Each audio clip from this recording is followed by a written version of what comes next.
շնորհակալ եմ եւ բարի երեկո բոլորին, Աստված օգնական հաշտուր։ Ես ուզում եմ ասել, որ այստեղից միացած շատ հիասքանչ տեսարան է բացվում, այս լեփլեցուն դահլիճը իսկապես այն բանի փաստարկումն է, որ այս քննարկումը պահանջված է։ Մենք բոլորս այսպես խեղդվում ենք առանց սրբազանի եւ այս առիթը, որ պիտի հավաքվենք միասին, շատերն են խոսում սրբազանի միավորող ուժ լինելու գաղափարի մասին, տեսեք թե ինչպես է մեզ միավորել այս դահլիճում, այստեղ բոլորիս միասին այս գրքի քննարկման շուրջ։ Ինձ համար իհարկե մեծ պատիվ է լինել հրավիրված այս երեկոյին եւ նման հարգարժան ու վաստակաշատ մարդկանց անկախ իրենց տարիքից վաստակաշատ մարդկանց ներկայությամբ խոսել եւ իմ գաղափարներով կիսվել։ Մեր գերաշնորհ Բագրատ arczepiskopos Կալստանյանը, մեր շատ սիրելի ու պատվելի Բագրատ Սրբազանը այս գրքով մեզ անսպար նյութի առիթ է տվել, Թոմաս ասեց ծով, ես կասեմ իսկապես շատ երկար խորիմաստ քննարկումների նյութ է տրամադրել մեզ,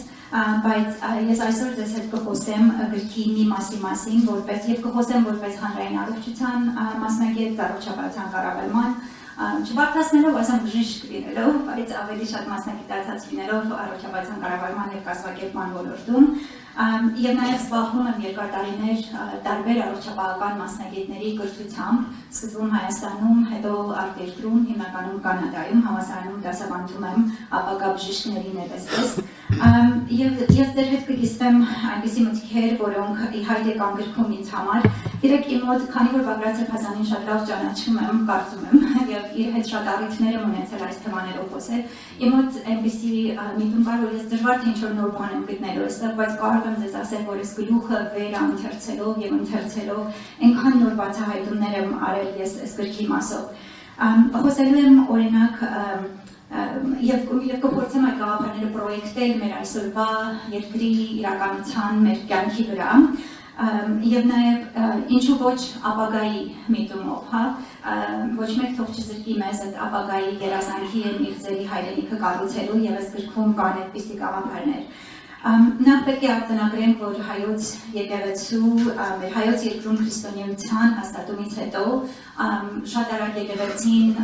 իր խնամության տակ էր վերցրել առողջապահության կազմակերպման ոլորտը եւ ուղղակի զարմանալի է թե ինչպես մեր հին ժամանակների հոգևորական գիտնականները կարողացել էին առանձնացնել այն ոլորտները, որ ուղղություններով բժշկագիտությունը բժշկությունը պետք է զարգանար եկեղեցու հովանոց ներքո։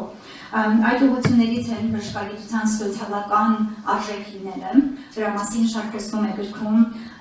եւ շատ առաջ անցնելով ասենք, որ ինքներդ ձեզ մեջ կուզենայի հարց տալ, թե որքանով այդ սոցիալական գաղափարախոսություն առողջապահության այսօր պահպանված է մեր երկրում թե ոչ։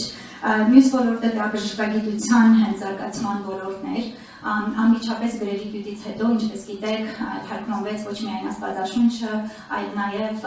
այն ժամանակների մեծ մտածողների, Հիպոկրատի, այսպես Արիստոտելի, Պլատոնի եւ մյուս մեծ մտածողների աշխատությունները թարգմանվեցին հայերենում եւ շատ արագ նաեւ մեր եկեղեցական հոգեվորականները այնպիսի հսկաներ տվեցին աշխարհին, ինչպես Մխիթ Արհերացին է, ինչպես Սեբաստացին կամ Պլատամեսյացին, այսպես կարող ենք շարունակել, Մխիթար Գոշը նույնիսկ խոսել է առողջապահության մասին, նրանք բոլորը հոգեվորական գիտնականներ էին, աստվածավաններ էին։ Եվ դրանից հետո այդ բժշկագիտության այս ուղղությունները, զարգացման ուղղությունները եւ մյուս ուղղությունը դա խնամքի կենտրոններ ստեղծելու կարողությունն էր, որ եկեղեցին այնքան էր կարևորում մեր հայրապետների հովանու եւ օծության եւ իրենց խորհրդի ներքո ստեղծվեցին խնամքի կենտրոններ, եւ նույնիսկ այնպիսի մոդելներ էին մտածել, թե ինչպես պիտի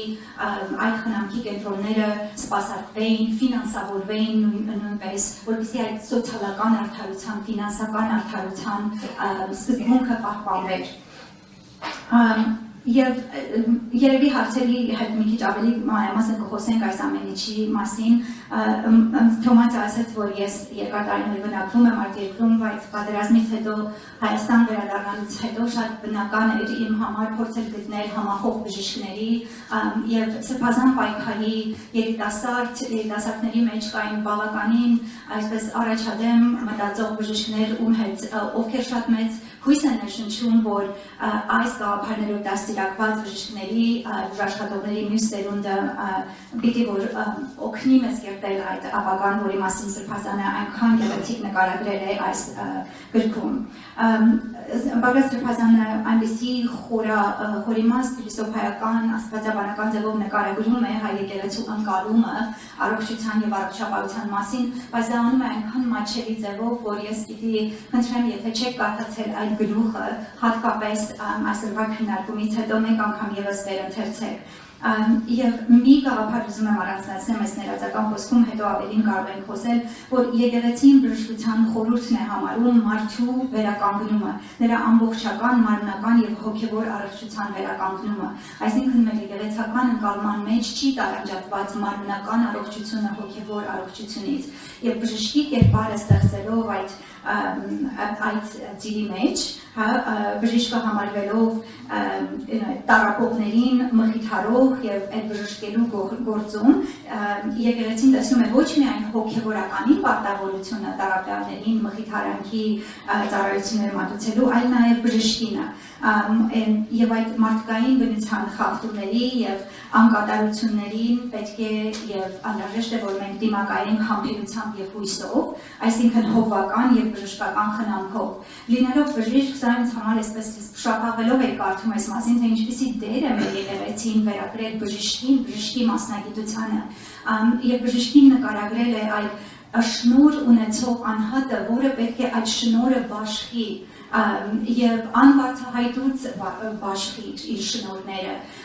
եւ Հիսուսի խոսքին ապավինելով ձրի արագ ձրի տվեք այս մոտեցումը շատ հետաքրքիր էր ինձ համար եւ որ մեր բժիշկները լինեն ոչ թե այդ շնորհների վաճառականները դառնան, որ իրենք ստացել են այդ գիտելիքը, այդ շնորհը, այդ այսպես առավելությունը լինել այդ մասնագետը, այդ կոչումը գրել, բայց նաեւ կարողանալ դա անել անբացահայտույց ձևով։ Կարող են նաև հարցերին այդ մասին խոսենք, շատ խորը քննարկում կա գրքում բժշկի բարոյական կերպարի մասին։ Ես կուզեմ, որ դուք մտորեք այդ մասին, եթե գիրքը ձեր ձեռքում կա, կարող եք միգուցե նայել այդ մասը, հետո քննարկենք միասին։ Մեր բժշկագետները, հայ եկեղեցու բժշկագետները այնքան խորն էին ուսումնասիրել այս ոլորտը, որ նրանք նույնիսկ կարողացել էին ձևակերպել հայ բժշկի կերպարը եւ այս նոր կոդեքս էին մշակել, թե ով պիտի լինի իր բարոյական կերպարով բժիշկը։ Շատ հետաքրքիր քննարկում կարող ենք ունենալ այդ թեմայով։ Եվ իհարկե շատ կարևոր է բժշկի դերը որպես հիվանդի շահերի պաշտպան, սրա մասին էլ, որ բժշկությունը ավելի շատ ծառայության մասին է, ծառայություն այս գաղափարը շատ խորը ներդրված է մեր աստվածաբանական եկեղեցական գիտության մեջ, եւ կարծում եմ մեր օրերում էլ եթե բժիշկը առաջնորդվի այդ սկզբունքներով, մենք կարծում եմ, որ բոլորս շատ ավելի բավարարված կլինենք եւ ունենում ենք շփումներ առողջապահության համակարգի հետ եւ գործը խոսքից չտարբերելու այդ կարևոր առաքելությունը, այսինքն ինչ քարոզում ես, ինչ ինքդ ես անում, նույն կերպ այդ շնորհները բաշխես քեզ մոտ բժշկվողներին։ Սրբազանը շատ մանրամասն խոսել է տարբեր գործոնների մասին, որոնք ազդում են առողջության եւ առողջապահության վրա, շատ չեմ կանգ առնի դրա վրա, սակայն նա նորից եւ նորից շեշտադրում է առողջապահության սոցիալապես արդար այդ մոդելի կիրառումը եւ կենսունակ համակարգ ունենալու համար կարևոր պայմաններ է համարում այդ վերաբերմունքը առողջության նկատմամբ, մենք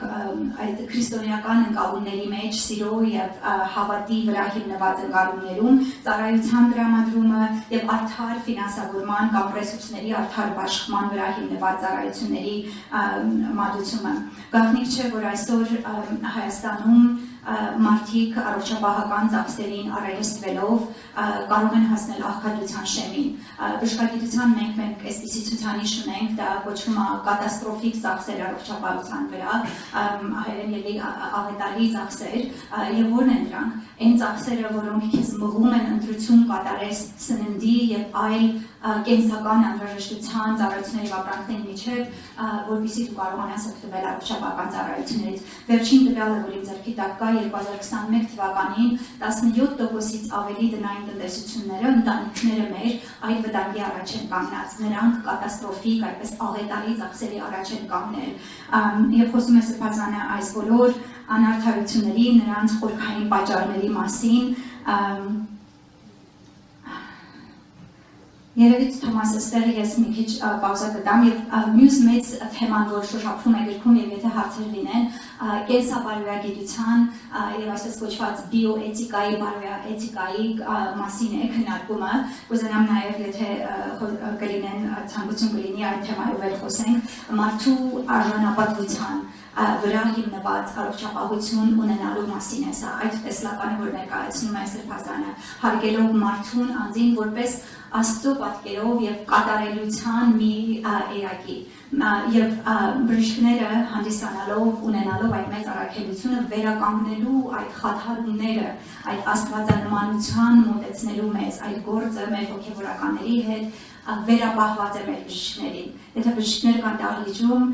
կարծում եմ զգում եք այդ պատասխանատվությունը ձեր վրա արդեն։